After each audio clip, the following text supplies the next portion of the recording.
Every time I think of the internet, I think of the Fairly Odd Parents episode when they like send an email and it like shoots out and it's like flying everywhere. Yeah. And there's like an evil email that comes and like eats things.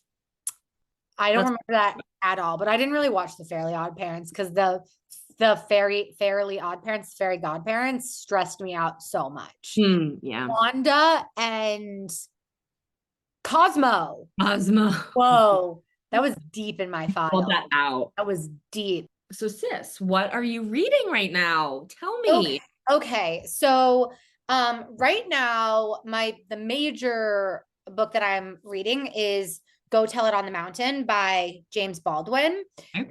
I got this from the New York Public Library, and I actually have another one of his books on my wait list at the library, Giovanni's Room, because I've never read anything by James Baldwin and I've been wanting to. He's like a tremendous American writer. So I've been on the wait list and I still am for Giovanni's Room. But whenever I go to pick up my holds at the library, I like to do a lap around just to see like what else is there. And Go Tell It on the Mountain was on display in the classic section. So I was like, I'm just gonna take this and read this instead. And so far I am really enjoying it. It's set in, I think it's just one day of this young boy named John's life. He lives in Harlem and it's actually his birthday. And Birthday, John. happy birthday, John.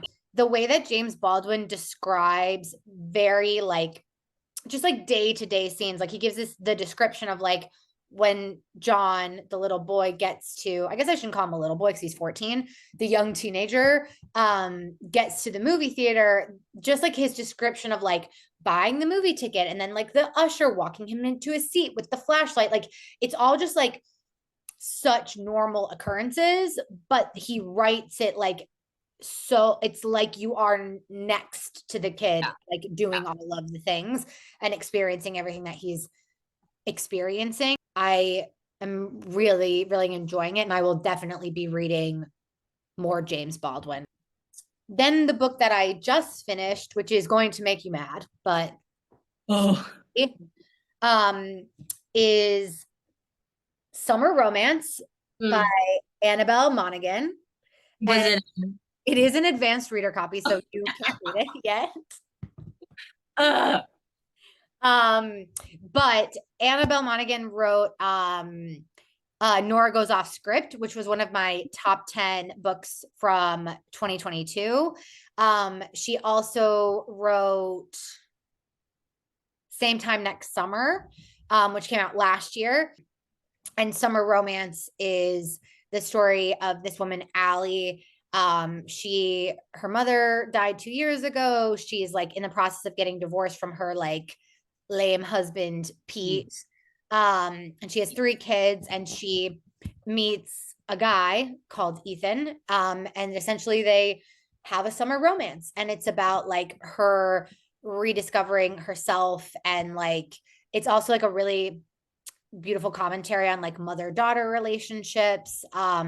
So I'll definitely be doing a pre-order spotlight for this book where I'll like tell everybody a little bit more about it because it's not really fair to go on and on when people can't read it yet.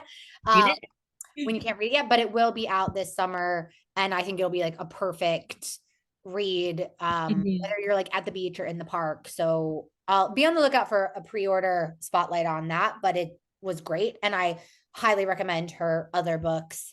Okay, so and then the last thing that I'm like working my way through is this series of short novellas called The Improbable Meet Cute Yes. that we've been seeing a lot of our favorite authors posting Mhm. about. I just read The Exception to the Rule, which is the Christina Lauren novella, and then there's a bunch of other really great romance writers who contributed to it.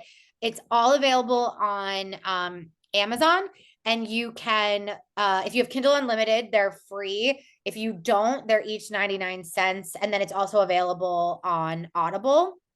And they're like these like just like lovely bite-sized like love stories, and I was saving them for Valentine's Day as a treat, but then I needed something to read on the subway. And Mhm. it is like a perfect, like, you can like start it and finish it in one sitting. The other writers who have contributed besides Christina Lauren are Abby Jimenez, Sally Thorne. Sally Thorne wrote The Hating Game. Ooh. Jasmine Guillory, who has written The Wedding Date, The Proposal, which you've read, I by the read The book. Wedding Date too, I think. That one was good. Yeah, she's written a lot. So there's like a lot of good ones to choose from Jasmine. Um, Abby Jimenez wrote one of the books that we recommended in the pre-order sale, which is Just for the Summer, but she also wrote Yours Truly, which was one of my favorite books from last year. And then we've also got Ashley Poston, who wrote The 7 Year Slip and The Dead Romantics. Mhm. She kind of writes like a little bit like magical realism romance. Mhm. I really loved The 7 Year Slip. And the last person who contributed was Sariah Wilson. And she has written a number of books too. Her most recent one that came out in like 2021 is called The Seat Filler, but she's also written a lot. Mhm. So far, this concept of like these romance writers writing these little novellas has been a total delight, and just Yeah. like a little treat you can really have anytime you want. Yeah. I am also like really like gearing up for the third Crescent City book to come out. Mm. Very nice. Yeah. Very nice. Yeah. So what have you been reading, Isis?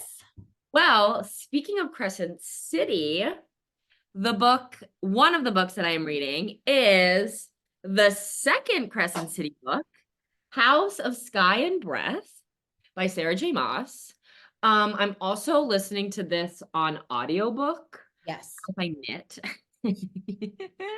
Um, so this is the third series from Sarah J. Maas. I feel like we talk about Sarah J. Maas a lot all, on all the time. but this is the second book. How far are you in it? I think I'm on chapter like 6. Okay. You're gonna have to go dark on social. Yeah, this is kind of my when I have time book at the moment. And Or you're when and or you're when I'm knitting. My knitting book, correct. I have not actually cracked this book open. I've just been listening on audiobook, to be honest. So what I am really reading is, and this was we got a little snippet last week. I am reading The Maidens by Alex Michaelides. yeah, Michaelides. Michaelides, yeah. And so this is the second book by Alex, and he wrote The Silent Patient, which Yes. I Loved. Loved. The Maidens is about a young therapist, Mariana. And her niece lives with her, and her niece goes to Cambridge in London. I say that because they say it in the book she goes to Cambridge, and I was just like in my head I was thinking Harvard. And then it was like it talked about like how Mariana lives in London and she like took the train out. I was like, "Oh, we're talking about Cambridge in the United Kingdom." Okay, cool, cool, cool. You thought it was just like a way of being like, oh, I go to this small school in Yeah. Boston. Whoops. Okay, so Mariana, her niece goes to Cambridge and a young woman turns up murdered. So I'm like probably 2/3 of the way through Oh it. yeah, yeah. Now I'm just like cooking through it because I'm like, I gotta figure out what happens. Mhm. And Mariana is okay, so I should get to the point of like what the book is about.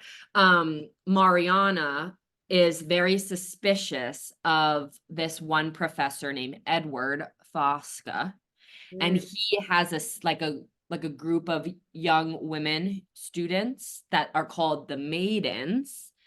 Title Uh, of the book. title of the book. So Mariana is like convinced that Edward had something to do with these deaths. I don't want to read it at night because I get a little spooked. Oh, But my second book that I'm reading at night primarily, which is kind of tied in to the theme of the Maidens, is Maybe You Should Talk to Someone.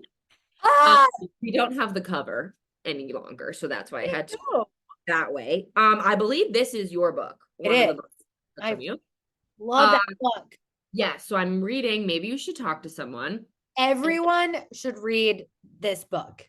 Everyone It's should read so good so far. I'm not very far in, but because I read it at night and I get tired. that is a great nighttime read. Yes, it's by Lori Gottlieb. Yeah. Gottlieb. Yeah.